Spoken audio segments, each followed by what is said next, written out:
Come one, come all, and gather round. We'll tell our tales to thee of saints and whores and demon cores, of sights for all to see. Come ye all around the fire and listen all the while to tales of holes and mystery. We call the Theo Philes. We call the Theo Philes. Hello and welcome to the Theo Philes. That's right, your ears do not deceive you, neither does your heart.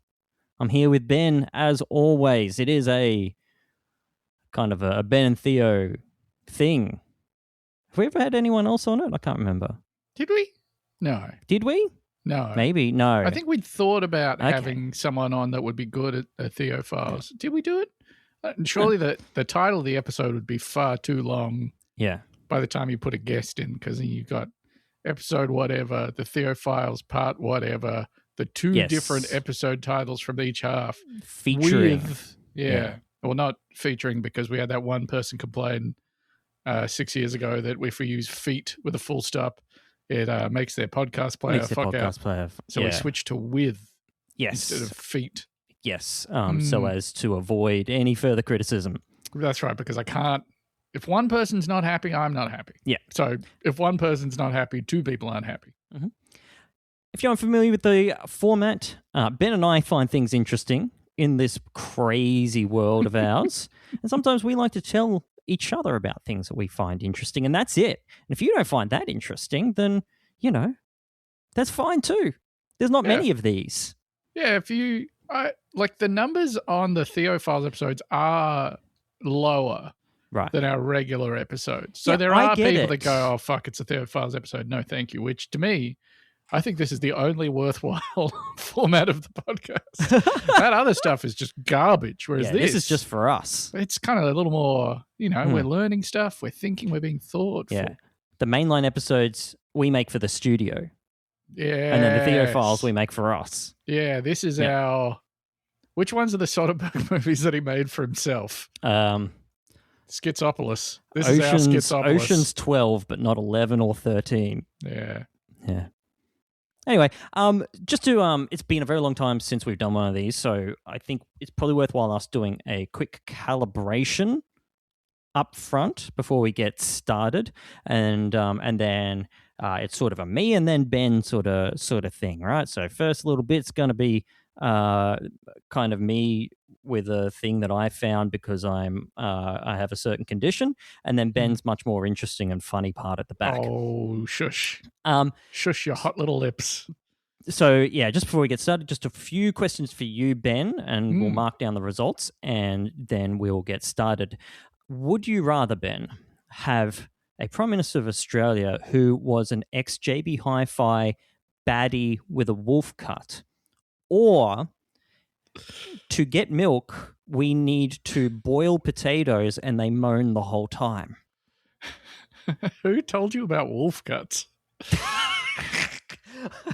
Someone who wanted the worst for me. I think I would choose the JB Hi-Fi baddie, because that's an inevitability, right? Yeah. 20 years' time. Oh, I guess most of our politicians never had like actual jobs, because they sort of went from being possible. It is possible. Most of them, they just did like uni, were heavily involved in student politics and that, immediately started working in someone's office as a staffer and then became a politician. And then they do that for a while until they get a parliamentary pension. And then they go and like advise for the companies that they were making policies previously to try and like control. Yeah, absolutely. And there might be different ways to approach that. We're not sure yet in Australia. We haven't tried something different. Yep. It's just sort of up and down. So far, so good. Kind of the wet private boy squid to lawyer school to prime ministership to making the world worse in fossil fuel generating companies. It helps that they're wet because they get to slide down the pipeline much faster. Absolutely. We can get them in there as young as Wyatt Roy age. Unfortunately, he went a little dry What, Roy? I'm going to say he got stuck in the pipe. He fell out of the pipe and into the United Arab Emirates? Is that what happened to him? Yeah, he's big Neom guy now. Thanks, Wyatt. All right, so I've got to get through these calibration questions. Sorry, I only got 3. Number 2, would you rather have a prime minister who's an ex-JB Hi-Fi baddie with a wolf cut, perfect policies, a UBI, etc., or the only way to play music in this world is to use record players, and the only technology we have for the record player needle is organically derived. And the whole time that the record is playing, the wet, fleshy little nub is secreting a stinky white liquid. And then after the record is finished, you have to take it outside and hose the record off. I think I'm going to go for the first one again. Okay. Yeah. Okay, good choice. I want there to be as few obstacles between me and playing a record as possible. I don't want to just think, well, I could just watch this put it up on YouTube on the TV. No. Unfortunately, in this world, the speakers, inside the speakers are also wet little secretive nubs as well. Okay. It's the only way we know how to make sound. Right. Yeah. So there are also, just so I can calibrate with these questions, there might be other things that are flow-on effects or unrelated that I didn't know about in these hypotheticals you're setting up. Correct. It's a whole world to explore out there. Wow. Yeah. But that one's finished. Finally, would you rather a prime minister baddie wolf cut? She can kill you with like one of those leg kicks that like chop down on the head first and kind of just sever your spine. An axe kick? Yeah, an axe kick. I think that might be an axe kick. Or maybe even go the whole hog, go wheel kick. Right? Direct to the top of your dome. Sounds great. Yeah. Or do you want to be the guy that's in the Wikipedia article for most disgusting deaths ever because you're in the ear medicine aisle at the pharmacy browsing for medicine for your horrible itchy little ears? The wax is the wrong color again when due to an undiscovered congenital condition, all liquid in your body immediately went supercritical and exploded you, causing a crater in the ground, in the thing, obviously killing you instantly, and two bystanders, and then forever you're the guy that exploded in the ear medicine aisle of the pharmacy. Yeah, it's probably going to be the first one again, I think. Okay, very interesting. Okay, all right, and this has been a political poll sponsored by the Australian Greens political party. Thank you, Ben. We're political again. We're doing satire. Not even the parties that we like can escape our gaze. Can I had a minor revelation the other day, actually. Sure. So this is related to Chemist Warehouse, not the Australian Greens political party. Yeah. Part of the reason why Chemist Warehouse sucks so fucking much, I realized when I was there the other day with my beautiful wife, is that no other chemist in Australia does floor-to-ceiling shelving. They're very clinical, open, light spaces. I think mostly because they're very worried about theft because it's a pharmacy. Yeah. So they probably want to be able to see over all the shelves. But they are all very white, very sterile, very open, and you can see around the whole place. Whereas Chemist Warehouse, floor-to-ceiling shelves, it's dark, it's claustrophobic. Suffocating, yeah. Yeah. It's it doesn't feel like a pharmacy. It feels like more like a Crazy Clark's or a Stack's Discounts or the Warehouse. And the whole time as well in there, you are absolutely flooded with signifiers. It's like, you know how they tell you in like web design or whatever, you should have one hero button. That's the button. That's the call to action button that you click. Yeah. Chemist Warehouse is 100% of those, right? All of the price tags are like bright red and yellow, and they have exclamation marks on the end of all of them. Fucking everywhere. There's so much semantic meaning in like in your entire field of vision all the time. Yeah. Yeah, and if I knew the names of any philosophers, I'd go like, eat your heart out. You know, Charizard or whatever. Baudrillard, I was thinking of. Probably. I'm not familiar with any of his We're so stupid. work. Yeah, we're really not educated. Yeah, I haven't been reading about philosophers, but I have been reading a lot about enclaves and exclaves lately. I love both. Really? Have you seen this, Ben? Have you heard exclaves. about this? Have I heard about them broadly or about the specific ones you're about to mention? I don't know. Well, let's find out together. Okay. So just to give everybody, get everybody up to speed.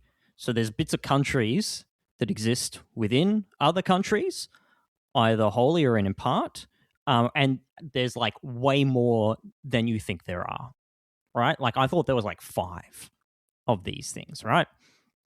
So an enclave is a territory that's entirely closed within another single territory. And an exclave is when that territory belongs de jure to another country. All right, so it's like if I gave you a kidney because you needed it, and that's what friends do. Thank you.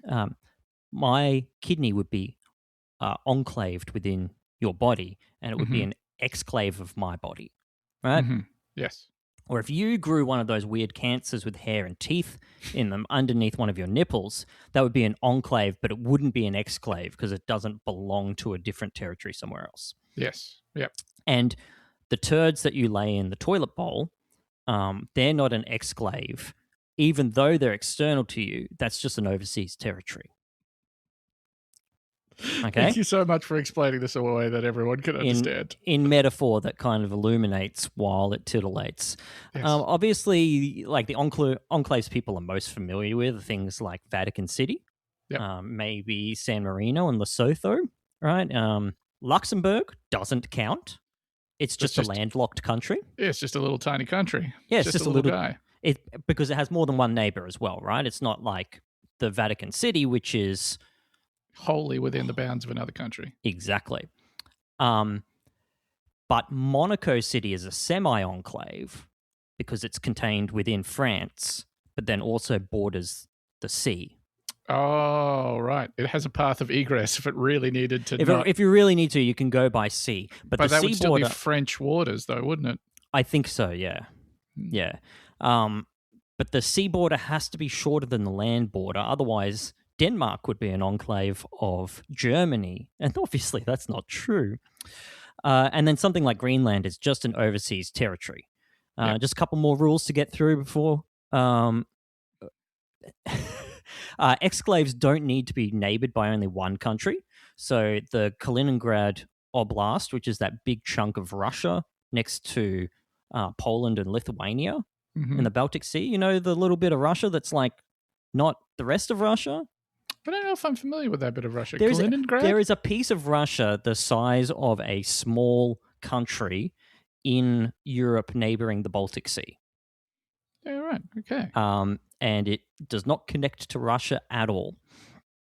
And that's a semi-exclave because it's external to Russia, but then it's also on the ocean. And the same goes for Alaska, which is also a semi-exclave. I've never heard of this before in my life. That's really interesting. There's a bit of Russia right in the middle of Europe. Yeah, right. So I assume this is when... Was Lithuania part of the USSR when the USSR existed, and then when it became independent, they just lost... Well, Russia got to keep that tiny little bit near the sea? I think they liked the little sea part because then they could have a different port on the Baltic Sea, right? Sort of like Jarvis Bay in Australia. Yeah, sort of like a Jarvis Bay. I mean, there can be enclaves and exclaves that are not like specific to countries, so territories within... There are cities that exist within other cities of the same country kind of thing. So, like the city in the city. Well, Ben, you are getting ahead of yourself. Oh.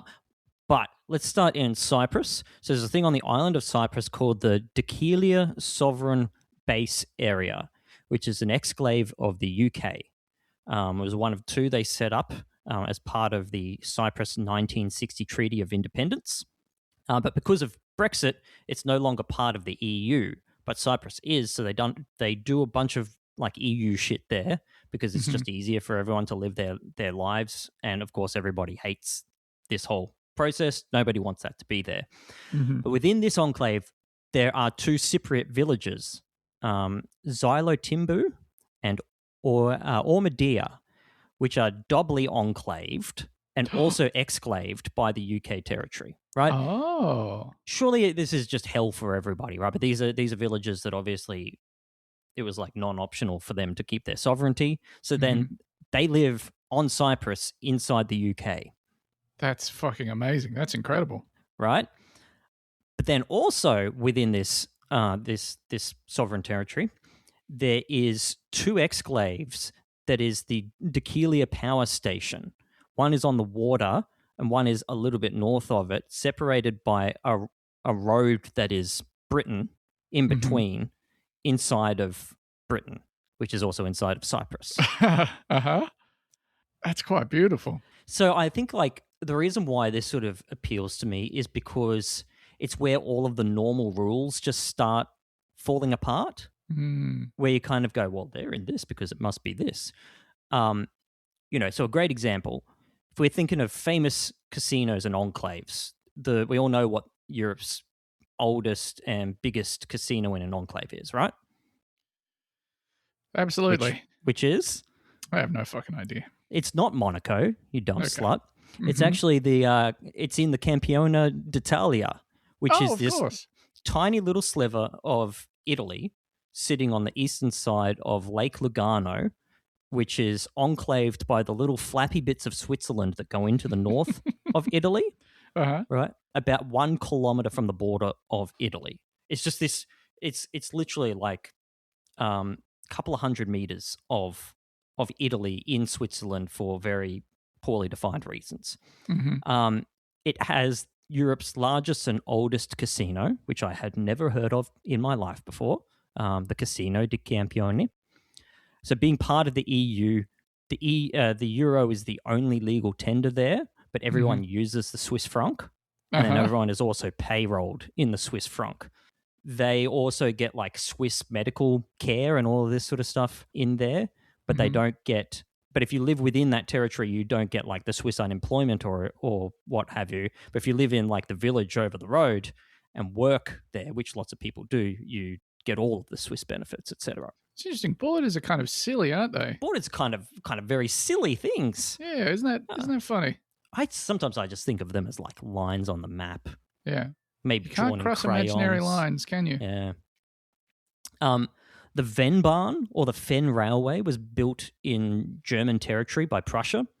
But then in the Treaty of Versailles in 1919, the track bed and the stations were made part of Belgium as part of some sort of deal that they did.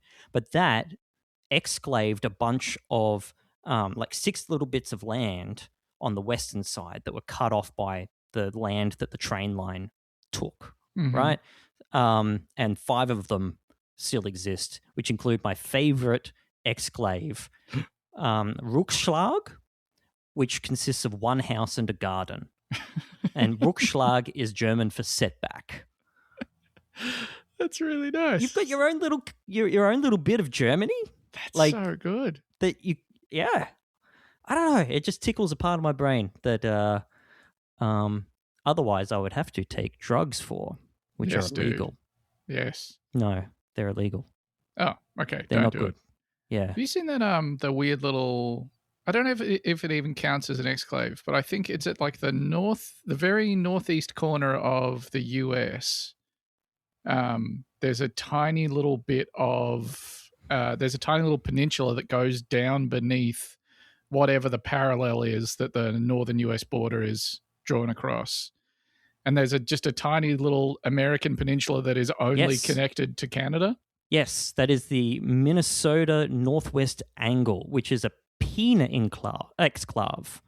Pena exclave, which is I skipped over this paragraph because my eyes were moving too quickly. So that is contiguous with Minnesota because it is connected all the way through by territory, but that territory is water, and by land it can only be accessed through Manitoba. And I think there's one in Washington. Too, as I was thinking of the one in Washington, I believe. Yeah, there you go. Uzbekistan and Kyrgyzstan have a bunch of exclaves between each other that they're trying to like sort out legally. But as Uzbekistan is one of 2 doubly landlocked countries, which means that you have to go through 2 countries to get to the sea. I think that makes the Kyrgyzstan exclave in Uzbekistan a triply landlocked territory. I don't know, which is an award I'm just going to give it now. Yeah, I just made up and gave it to it forever. Yeah. But I did want to end end this with the most Theo and Ben asks enclave exclave situation, which is the situation of Bali Hertog and Bali Nassau, which is Belgian and Dutch cities, which are both the same city. So this situation came from a bunch of like medieval treaties, land swaps, jack jobs, deal wheels, and what they ended up with is a village in the Netherlands where most of the southern half is Belgian, most of the northern half is Dutch, but not all, and it's a big mess. And so there's Dutch bits in the Belgian bits, and there's Belgian bits in the Dutch bits, such that the city and the country that you're in changes like on a street by street or building by building basis, or even within the same residence. So there was a point during COVID-19 where Dutch laws said that restaurants had to close earlier than Belgian restaurants. So customers would have to move their table to the Belgian side of the restaurant for the remainder of the night. Shit. They're just like trafficking fireworks year round as well, like just going like down the street to the fireworks country city, which is also the same city that you live in. And finally, there was a part of World War I where Belgian refugees would take shelter in the Belgian parts of the village that were surrounded by the Dutch parts. Mm-hmm. So the Germans could not cross into there without violating Dutch sovereignty. Which is, I mean, that rules, it's also kind of like very quaint by today's standards as well, where they would just drop a Tomahawk missile on them or whatever. Yeah. Man, that's so nuts. They made the city in the city from the city in the city. They made the titular city and the other titular city from the city in the city. But guess what? It's the same really city. Just one city. Yeah. Borders are fake. Yeah. Man, I hope that in each of those cities that are the same city, there's one office split right down the middle, Belgian Dutch, and there's on one half a Belgian guy, one half a Dutch guy, and they both have an enormous collection of dusty tomes and big pull-out map drawers for documenting where the lines are everywhere. They're the sort of the map meisters, the line meisters. And they both hate each other's guts as well. They fucking hate each other, and they're both like cantankerous men in their 80s that have worked in the same office for like 60 years, inherited the jobs from their fathers who also hated each other. Oh, that's really beautiful, Theo. Thank you so much. Thank you. But you have to turn your screen on. That doesn't work in that context. Okay. Can I ask you a personal question? Of course. Are you symmetrical? No, I'm not. Okay. I mean, from me looking, you possess a sort of like a bilateral symmetry. Yes. Yeah. But do you, like, in what ways are you not symmetrical? The direction in which my heart faces, the placing of like the liver and internal organs in the trunk, largely. The gallbladder. I don't know whether anything outside of that. I think it is largely those ones. This was a very comprehensively correct answer to that question. Yeah, I have some experience with this. I am the orthodox way around. Yes, unlike people who have, I believe it's called, is it situs or cetus invertus? Yes. Like Catherine O'Hara, who just passed. I saw that. She was a swap around. Yeah. She had a little internal swap around. Yeah. Well, there's other ways that we're not symmetrical as well, generally speaking. Generally, our left and right arms will be different sizes to each other. Arms are chiral? Well, I mean, they are definitely chiral. They're definitely chiral. They possess chiral symmetry, but they're also asymmetric, superficially largely. Mm-hmm. Your legs, statistically, are likely to be different sizes a bit. Your feet are almost certainly, I think it's like 90% of people, 95. Your feet are generally different sizes. What do you mean by different sizes? Up to like half a shoe size generally. There's a little bit of variation. Yeah. You personally almost certainly have one testicle lower than the other. Yes. Which is a thing for comfort, apparently. Well, not for, but it does provide. Yeah, mine's for a different reason. You have a dominant hand, probably. True. Yes, that is very true. You're right-handed, presumably. I am right-handed, like the majority of the population. You probably also have a dominant right eye because everybody, well, 99% of people have a dominant eye. About 70% of people, it's their right eye. About 29% of people, it is their left eye, and then 1% matchy-matchy. Mm-hmm.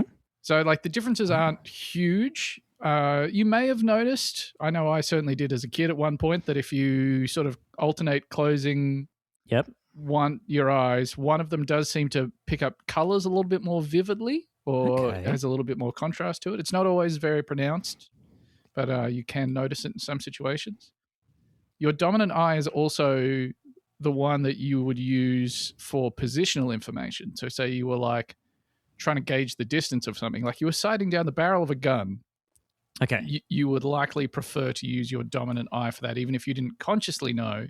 If we were to close the other one, naturally, or you would probably go to use your right eye if it was your dominant eye. Yep. Although, with a gun, I guess it might depend on your handedness and how you're holding the gun, what have you. Mm-hmm. This eye preference is not specific to human beings. We see this as well in animals. So, for example, in some species of fish, studies have shown that they choose to use one of their eyes to look at novel or threatening things, and their opposite eye for commonplace things like the other fish in their school. So if they're trying to check it out, they have a preference for which one they use for what they think something might be. That is crazy. Mm-hmm. Is there in humans? Is that linked, I guess, our eyedness to which half of our brain? Oh, Theo, you're getting ahead of yourself. Okay, I didn't want to. Oh. Studies have shown that this is also true in some birds. Some studies have shown that certain species of birds will use their left eye to look up at aerial predators, but their right eye to look at familiar birds. Studies of lizards and toads have found that they favor their left eye for, quote, antagonistic encounters over their right eye for more familiar ones. And some of these studies also found that the animals in question were likely to have a change in their normal behavior towards an enemy or friend based on which eye they viewed the enemy or the friend with. It's just a little shortcut that their brain takes too far. That's exactly right. So they've used the predator eye for a friend, and they've gone, hey, fuck you, and started pecking the friend. Yeah. Or they've used the friend eye for a predator. Well, I mean, if he was my friend, he wouldn't be in my predator eye, would he? That's right. Why is he in my right field of vision if he's a predator? You sound crazy. Yeah. Now, as you so intelligently anticipated, this is because in us and in these animals, our brains are contralaterally mapped. So our left eye is wired to the right half of our brain. Our right eye is wired directly to the left half of our brain. This has taken me a very long time to invest in believing in kind of thing, because it doesn't change your life much day to day. But I there are so many of these things that we say, like that it's like, this person must be right-brained or something because they're creative or whatever whatever this may be. Exactly, right? Yeah. And you go, well, okay, well, I'm just going to throw the whole lot away because I don't care if there's a baby in that bathwater. Yeah, it stinks. Bathwater stinks. And so these, as you were saying, these are shortcuts in the animal's brain in that it is quicker for them to process the friendly encounter with the stuff from their right eye with the stuff in the left half of their brain. Yeah. And quicker for them to process an enemy encounter with the stuff in the right half of their brain from their left eye. Now, we don't have this big distinction in how we respond to stuff from our right and left eye because we have a thing in our brains, as do most placental mammals, called the corpus callosum. Yeah. A pun on which is also the name of a character in one of the people in Fury Road, Corpus Colossus, played by, what's his name? Quentin? What's his last name? Is he the big guy? No, he's the very little guy. Oh. Yeah. It's a double joke. Double joke. A little Australian irony there. A little classic Australian double joke. So it's a joke exclave. Now, the corpus callossus allows, it's a big tract of nerves that is beneath our cerebral cortex, and it allows rapid communication between the two halves of the brain. Mm-hmm. Only found in placental mammals, so not in marsupials. So you have even less in common with kangaroos than you thought. Yeah. But you do have this in common with like horses, and cats and things of that nature. And that Just not a allows platypus. us just not platypuses or koalas. You might be sitting there trying to pick a difference between you and a platypus. Well, here's one. There's one if you can't think of one off the top of your head. So this allows us to, look at stuff with our right eye and then still use, quite quickly use stuff that's in the right half of our brain to process that. So it gets rid of this sort of specialization problem because there is an inherent interconnector. There's a risk involved in preferencing one side of your body. Obviously, if a predator could come from any angle, Yeah. Cats have this because they're placental mammals. But what if they didn't? Is the question I know that you're asking while you're looking at Gnome. In the 1950s, a neuroscientist named Roger Sperry and a student of his named Ronald Myers operated on some cats and severed their corpus callosum. Don't do... Also I didn't write this part down, their optical chiasm. Does that sound right? Don't do cat surgery. From the Greek chiasmos. Okay. So they had to take the top of their skulls off to do this and then put it back on, let them heal up. And then once they were healed, they got the cats. They put an eye patch on the cat, so covering one of its eyes but leaving its other eye uncovered. And then they taught the cats how to navigate a maze. Now, once they got to the point where the cats could demonstrate that every single time they could solve the maze to get the food, they took that eye patch off, and then they put the eye patch back on, and they put it on the other eye of the cat. And you know what they found, T-Bird? Could still navigate the maze? It could no longer navigate the maze. Isn't that interesting? Oh, man. Yeah. Now, you might be thinking, okay, what if there is some internal mechanism that was reconciling imagery from each side, and now they could just no longer, seeing it with the right eye, connect it with the memory of seeing that maze. Yeah. So as a control, they did the exact same thing with cats that hadn't had their corpus callosum severed. And they trained the cat to navigate the maze with only one eye.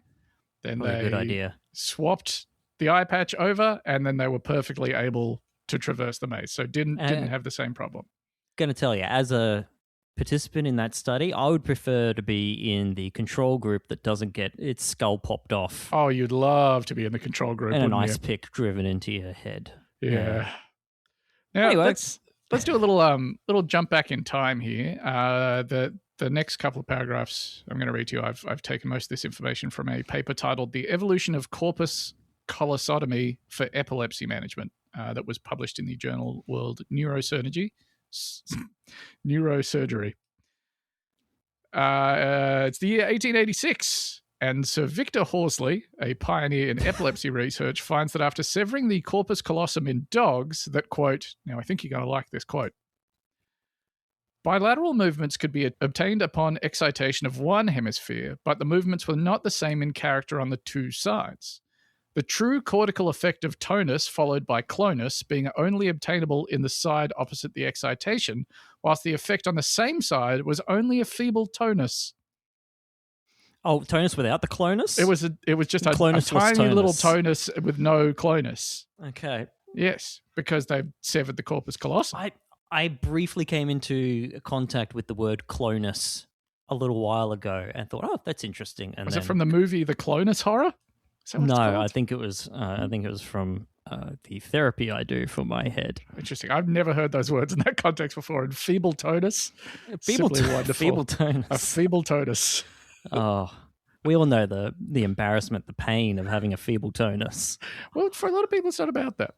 Yeah, it's about what you do with your feeble tonus. That's right. Let's jump forward to 1892, and the neuroscientist J-Jules Degeron describes a case in which a human patient who has acquired... J-Jules Degeron he has a patient who has acquired damage to his corpus callosum and to his visual cortex, and as a result, he is now able to write, but he is not able to read. I've heard of this one. Interesting, isn't it? Can you imagine that you're just like, someone's like, hey, could you just write out a paragraph for me? And you're like, yeah, sure thing. No worries. To me, that's simply no problem whatsoever. And then giving it to them and being like, hey, what does this say? Being like, what are these? Where did this come from? Never seen this before. I cannot assign it meaning. In 1908, a couple of years in the future there, the German neuroscientist Hugo Lippmann describes a similar case where the patient now is unable to write or do simple tasks with his left hand only. Right hand is still fine. It's so messed up that the brain, like, has the lines and stuff that can get cut, because it shouldn't be that way. It shouldn't be like an undersea cable between. It shouldn't be. It should not be. It should be all one big melon up there, just trading juice. They reckon there might be some other mechanisms via which they do exchange information as well. It's not limited to juice-based. Yeah, that's right. It might be juice-based. The juice-based theory of mind is becoming much more popular. Juice swapping from dome to dome. In the mid-30s, the neuroscientist Walter Dandy, you might know him from the syndrome named after him, and another scientist, Dandy-Walker syndrome. I think I've got that. I think you might. I've seen you walk. He performs the first sort of like deliberate corpus colostomy to a human being for therapeutic reasons. He does this to, quote, extirpate pineal tumors in a patient. Okay. I need a baddie with a wolf cut to do that to me. It was successful. It worked. He ends up doing oh, shit. A few of these, I think. Now, one of those patients who underwent the procedure because they needed to have a cyst removed, later studies on him reports he's no longer able to read with the left, like he can't recognize writing in the left field of his vision, and he can no longer recognize characters from the alphabet by feel with his left hand, but he is still able to do both with his right eye and his right hand. Now, skipping forward a little bit again, with 1939, the neurosurgeon William P. van Wagenen, he takes the first surgical division of the corpus callosum, undertakes it on a patient with the express purpose of treating epilepsy, because throughout his work he's observed that there's a strong correlation between epileptic seizures and how intact the corpus callosum is. Wow, okay. So he's and this like, guy's just been rubbing his hands, like when he's like, hey, you know, everything's bad right now, but mind if I just pop that skull open? I just need to do a little slice and I reckon you're going to feel way better. A little pop and slice. And it turns out he was, well, who can say if he was correct to do this, but it worked. He does this to about 10 patients, and it does reduce the symptoms of their epilepsy and the severity of their seizures. For whatever reason, I mean, maybe because it's disgusting, but these fall out of favor for a little while. So for like 40 years, no one does this to treat epilepsy until... Stocks in the pop and slice are down. That's right. Everyone's trying other more woo-woo shit for a little while. Then the 60s comes along, and a pair of neurosurgeons named Philip Bogan and Joseph Vogel, they read up on the work of Wagenen and they go, well, this works. Why don't we do this? And they successfully use a callosotomy to treat a man who had previously untreatable seizures. After this, they end up doing the same procedure with a bunch of people, and it works. And after this, thanks to the existence of these people who are healthy people who have severed corpus, what are they called? Colostoms? Yeah. Colostoms, not the colostoms. That's colostomy. Corpus colostoms. You also got to get that out, but they go in the other end. Because we've got these people now, that allows for the work of a man named Michael Gazzaniga. Gazzaniga was a doctoral student of Roger Sperry, who you might remember from the blindfolded eye-patched cat experiments from earlier. And now he's, talking to his friend Roger, and they've got something better to work on than, cats that had their skulls cut open. Yeah. They have humans who have split brains that are perfectly fine. Because I was waiting for the turn, and I don't want to kind of minimize the subtleties of everything that goes on with a enormously invasive surgery like brain surgery, right? To say you're going to get in there and there's going to be some ups and downs. Yeah, there'll be some flow-on effects. But they're reasonably they're living, they're healthy, their epilepsy has reduced. Yes. At the very least, it means that the epileptic seizures they're having aren't traveling from one hemisphere to the other. It stops the seizure from traveling across the brain. Okay, I get it. So it's like having like a backup engine sort of thing. You've got like one side is seizing. Yes. The other is that just going. Reduced severity then of the seizure, or is that enough to control it such that it doesn't? I think it just seemed to greatly reduce the severity and the frequency was the impression that I got. Right. That is wild. I'm going to quote quite heavily now from an article that was published in August 1967 in Scientific American. It was called "The Split Brain in Man."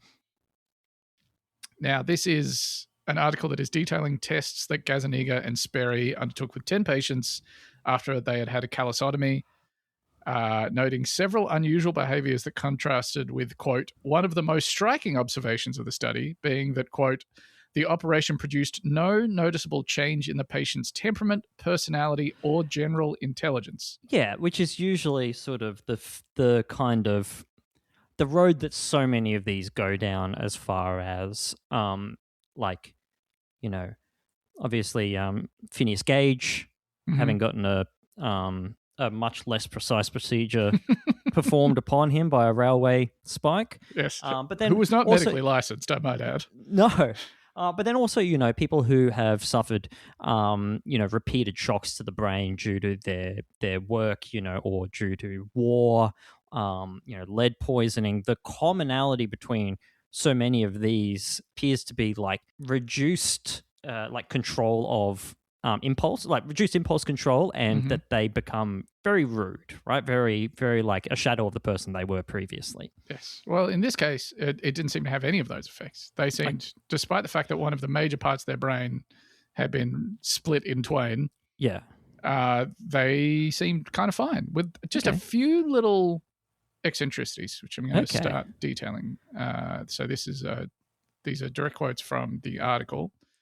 Gazzaniga writes, in the first case, the patient could not speak for 30 days after the operation, but he then recovered his speech. More typical, though, was the third case. On awakening from the surgery, the patient quipped that he had a, quote, splitting headache. Very good. Because his brain had been split. Yeah. And in his still drowsy state, he was able to repeat the tongue twister, Peter Piper picked a peck of pickled peppers. So, brain going great. Literally doing just better woke than up. me already. I've usually got a headache, and I cannot say that. So he woke up from the surgery of getting his brain split in half, and he was immediately starts doing bits. Yeah, he's doing gags. He's a podcaster.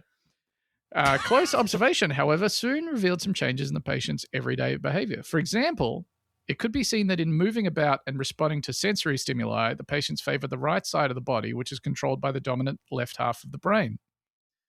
For a considerable period after the operation, the left side of the body rarely showed spontaneous activity, and the patient generally did not respond to stimulation of that side. When he brushed against something with his left side, he did not notice that he had done so, and when an object was placed in his left hand, he generally denied its presence. Oh. So they notice this, and then they begin doing some sort of more specific tests. Yeah. More specific tests identified the main features of the bisected brain syndrome. One of these tests examined responses to visual stimulation. While the patient fixed his gaze on a central point on a board, spots of light were flashed for 1/10 of a second in a row across the board that spanned both the left and the right half of his visual field. The patient was asked to tell what he had seen. Each patient reported that lights had been flashed in the right half of the visual field. When lights were flashed only in the left half of the field, however, the patients generally denied having seen any lights.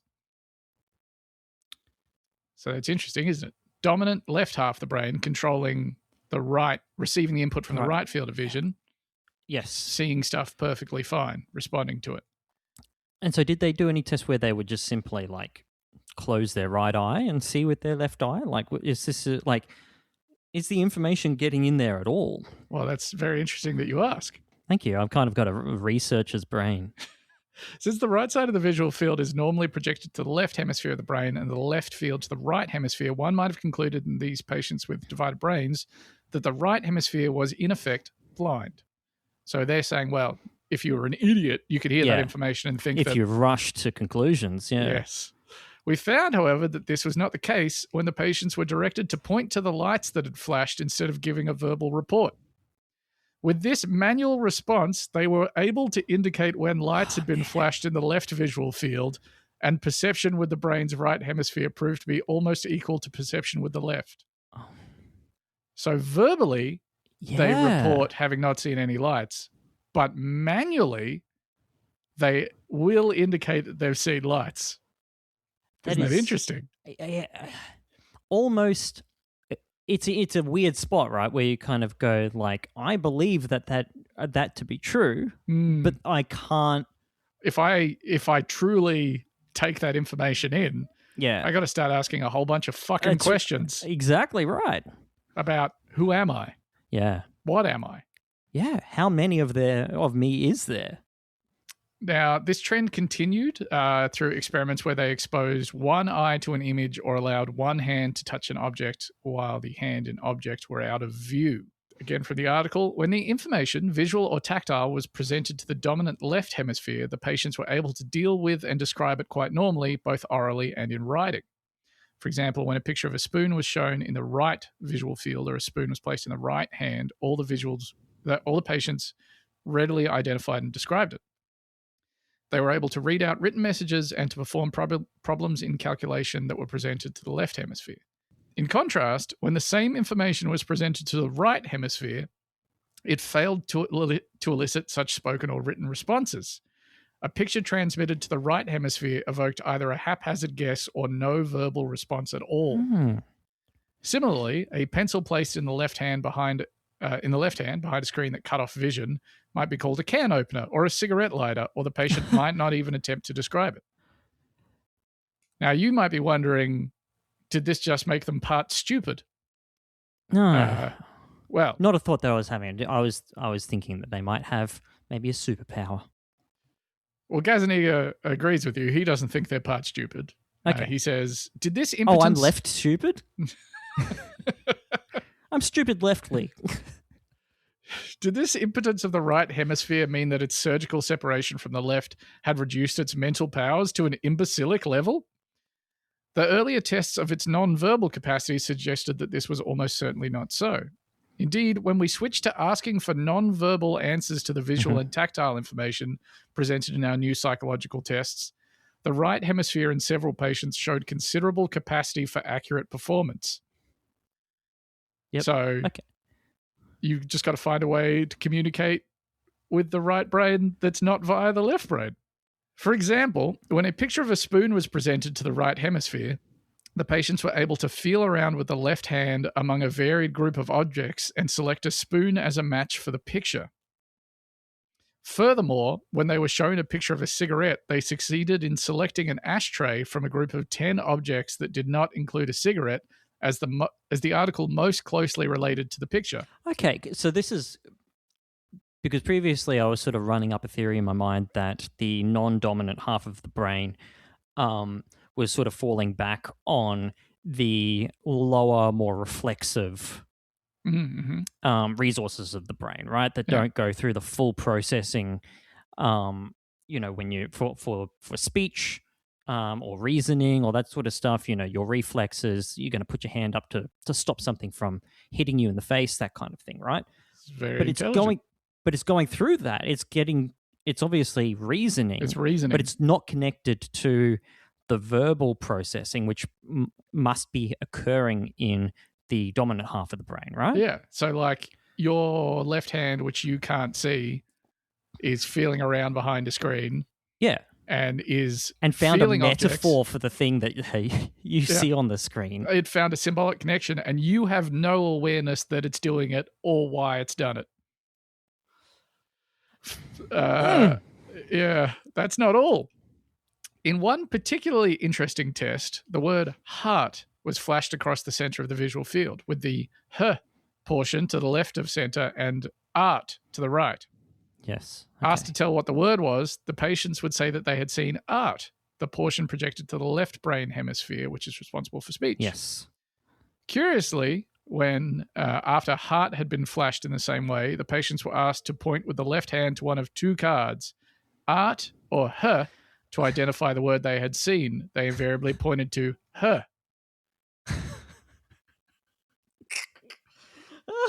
The experiments showed clearly that both hemispheres had simultaneously observed the portions of the brain available to them, the portions of the word available to them, and that in this particular case, the right hemisphere, when it had the opportunity to express itself, had prevailed over the left.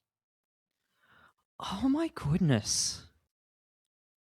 Now, this made them realize that they were able to individually test the abilities of each brain half. I think them. you're up to a snippet that I've seen of this that somebody put in the Discord when I was claiming that the brain was indivisible, and so therefore was the soul. You might have to rethink some of that maybe. Yeah. They realized that the abilities of the right brain varied quite a lot in patients. So they had one patient who had basically no linguistic comprehension whatsoever in the right half of the brain, and another who was quite advanced, from the article again. In another test, 3 or 4 letters were placed in a pile, again out of view, to be felt with the left hand. The letters available in each trial would spell only one word, and the instructions to the subjects were spell a word. The patient was able to spell such words as cup and love, yet after he had completed this task, the patient was unable to name the word he had just spelled. Yep. And there's sub-clauses to all of this that I've seen, right? Where there are people who have had to rebuild their visual or auditory centers, this sort of thing, due to congenital disorders or brain damage or that sort of stuff, and that 100% affects what happens to you afterwards in such situations like this, right? Like the brain will move an important section of processing in response to damage, and then if you were to perform this kind of experiment, you would end up, not that this kind of procedure and then followed by, that the results would be very different, sort of thing. It's like the brain is built up like a muscle for a lot of this stuff, that it will just go, hey, this is the center of excellence for looking at stuff. Yeah, and it happens to be. We'll focus on this one in your left hemisphere. Mm-hmm. It's a lot. Yeah. So one of the conclusions you can draw from what we've seen so far, which they certainly did, was that it just seems like the left and the right brain weren't communicating at all inside the brain. Which makes sense, right, given the nature of the procedure performed. Yeah, but it does allow for one other avenue. What if they communicate with each other outside of the brain? Now, they call this process cross-cueing. We had a case of such cross-cueing during a series of tests of whether the right hemisphere could respond verbally to simple red or green stimuli. Yes. At first, after either a red or green light was flashed to the right hemisphere, the patient would guess the color at a chance level, as might be expected if the speech mechanism is solely represented in the left hemisphere. So it's getting flashed to the right hemisphere, but they're asking verbally. So the left hemisphere is responding. Yeah. And it's getting 50-50. Yeah. But after a few trials, the score improved whenever the examiner allowed a second guess. So they've got it wrong. And they said, well, do you want to try again? They're Monty Halling this shit. Okay. Wow, sort of. We soon caught on to the strategy the patient used. If a red light was flashed and the patient by chance guessed red, he would stick with that answer. If the flashlight was red and the patient by chance guessed green, he would frown, shake his head, and then say, oh no, I meant red. What was happening was that the right hemisphere saw the red light and heard the left hemisphere make the guess green. It's exiting the system instead of going through the bridge in his brain. It's coming out via the mouth. The left hemisphere out the mouth. Back in through the ear into the right hemisphere. Well, sorry, coming from the right hemisphere, coming out through the mouth, going back into the left hemisphere. Yeah. To answer the question, yeah.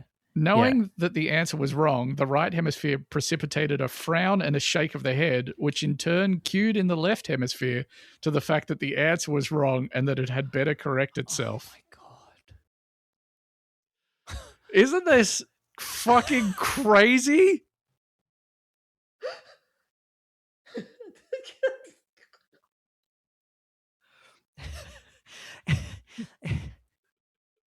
It's like if your phone wasn't on the Wi-Fi and you wanted to connect to Spotify on a device in your house and it goes out via the internet and then comes back in or something, right? Like it's taking a path like a million times longer as a workaround to what happens to us 24/7 with an intact kind of like in a way it's an elegant solution because you're using the tools you have at hand to solve an otherwise intractable problem, but it's very wasteful compared to and they're okay with this.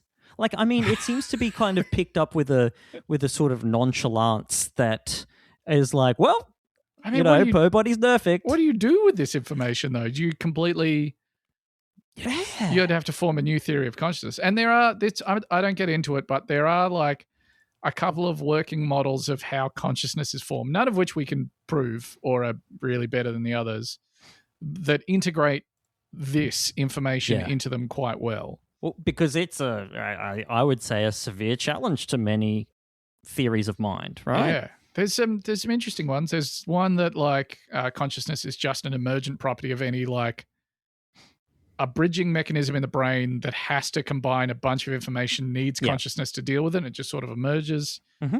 There's some that suggest that we are just sort of an aggregate of multiple consciences of greater or lesser power.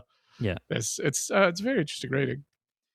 Now, because they were able to test each brain separately, they could sort of gauge how good each side was at certain tasks, and they did see a lot of difference there. But they did find certain similarities in how each half of the brain responded to some stuff from the article again.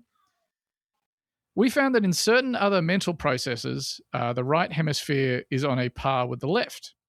In particular, it can independently generate an emotional reaction. No. In one of our experiments exploring the matter, we would present a series of ordinary objects and then suddenly flash a picture of a nude woman. It's like good old-fashioned I got to get one of these. Science. Get on this experiment. This evoked an amused reaction regardless of whether the picture was presented to the left hemisphere or the right. That's so beautiful. Some things are universal. Hemispheres love a nude. Just part of us. Yeah. When the picture was... Both hemispheres love a nude tang. When the picture was flashed to the left hemisphere of a female patient, she laughed and verbally identified the picture as a nude. When it was later presented to the right hemisphere, she said in reply to a question that she saw nothing, but almost immediately a sly smile spread over her face and she began to chuckle. You old dog. Asked what she was laughing at, she said, I don't know, nothing. Oh, that funny machine. So some part of her brain is being like, machine funny, but she has no idea why. Although the right hemisphere could not describe what it had seen, the sight nevertheless elicited an emotional response like the one evoked from the left hemisphere. Now, obviously, this is all very interesting, but it's preliminary, right? Yeah. You'd be crazy to draw any big philosophical conclusions from it, right? Like this one, in the scientific part that they draw in the article. All the evidence indicates that the separation of the hemispheres creates two independent spheres of consciousness within a single cranium. Yeah. That is to say, within a single organism. This conclusion is disturbing to some people who view consciousness as an indivisible property of the human brain. I mean, you got to be thinking if you're in this deep and you're getting these results, you're gonna have some big thoughts about it. I think you got to stay awake a while longer than usual when you go home that night. Like, it turns out that there's like we split one bucket of consciousness into two buckets with like a little bit of osmosis in between them. And they're still both full. And they're still both full. Seemingly, except one is illiterate. Well, no, not even illiterate. Oh, yeah. Yeah. I'm going to leave you with one more excerpt. This comes from a paper titled Explicit Dialogue Between Left and Right Half Systems of Split Brains. This was published in Nature in February of 1982. So this is, 15 years after the previous studies. They're still doing these. Yeah, I probably wouldn't have gotten tired of it either. I'd still find this mildly interesting. Enough to get me out of bed in the morning. Yeah.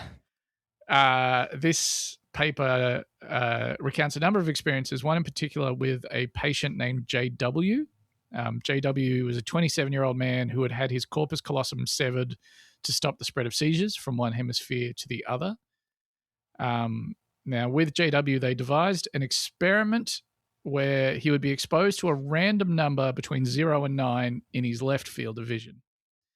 He was unable to say aloud what the number was when asked, but his left hand would correctly point to one of two cards that said either go up or go down, allowing him to say out loud what the number was following these prompts.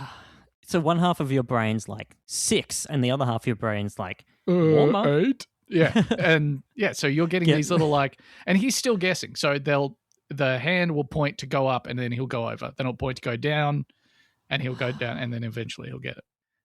They also note that the part of him that was talking didn't seem to actively prompt the left hand to provide another direction. Like he wasn't doing it of his own accordance. The left hand would only start pointing if the scientists asked it to. So you tell me. They seem relatively confident that he's not bullshitting. They have a quote here. A useful check that he was not just play acting was provided by an episode when his mouth guessed 1 and his left hand pointed to go down. JW complained vocally that there was no more numbers down there and had to be reminded of the possibility of 0, which was the correct answer.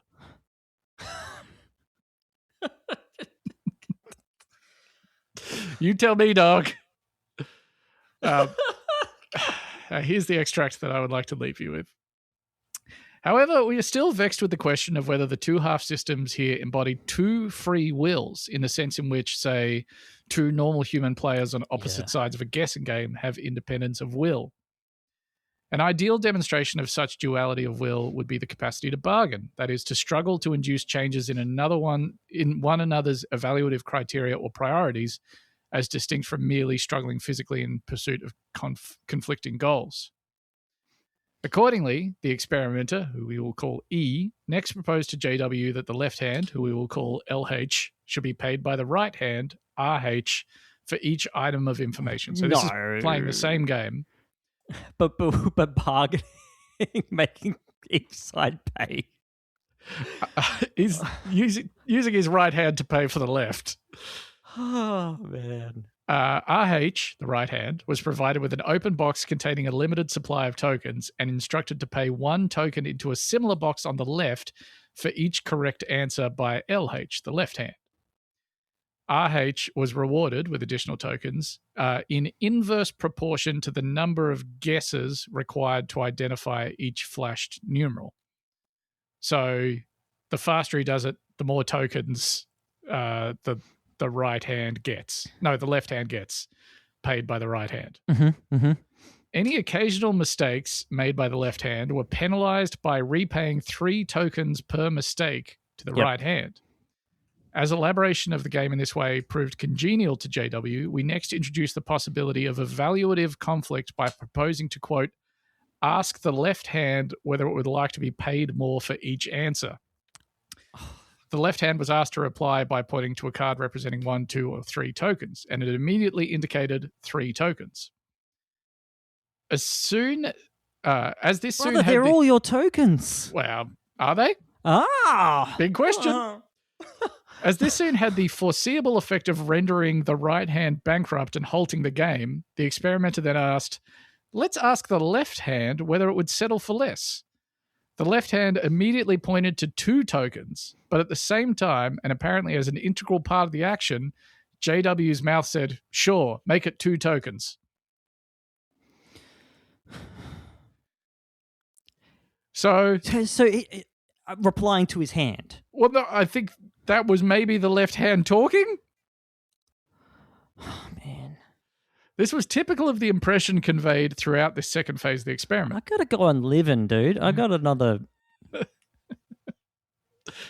couple of decades to keep going. Well, I have plenty of time to think about it. Okay. The impression is that although JW's left hand and right hand were substantially separate at the cognitive level, their priorities gave no evidence of being under the supervision of two independent normative systems. So they're acting separately, but perhaps still with unified goals. So maybe... Yeah, like when my two boys like team up to get ice cream. Yes, even though they are at odds with each other fundamentally, they can still act as a system towards a singular goal. Yeah. Hey, Ben, I guess. Yep. What do you do with this information? What do you fucking... Like, there's reading to be done, I guess. There's lots of thoughts about it and stuff. I mean, it does definitely drive you towards particular conclusions vis-a-vis. It does, doesn't it? How... What's in there? What's in there? What it's all about? What am I? Am I just my left brain talking to you currently? No, because I have a corpus callosum. Yeah, but what if I'm I didn't? Both. I'm bringing the right side along for the ride. If I met the other half of my brain, would I like me? Yeah, probably not. Hey, this was an episode of the podcast Punta Vista. Theo, thank you so much. Enclaves, exclaves, thank you. I think triple claves. You got it all. If you've got any fun theories of mind you'd like to share with us, or you're a researcher working in that, you've got papers you've written, mailbag@puntavista.com. If you're not a researcher, just think it kind of share it with the other hemisphere. This. Yeah. Just like smoke a fat J. Yeah. Put on lateralis. Put on lateralis and just think about what the fuck is happening in that little coconut head of yours. Yeah. Whole world's in there. We'll talk to you real soon. Bye.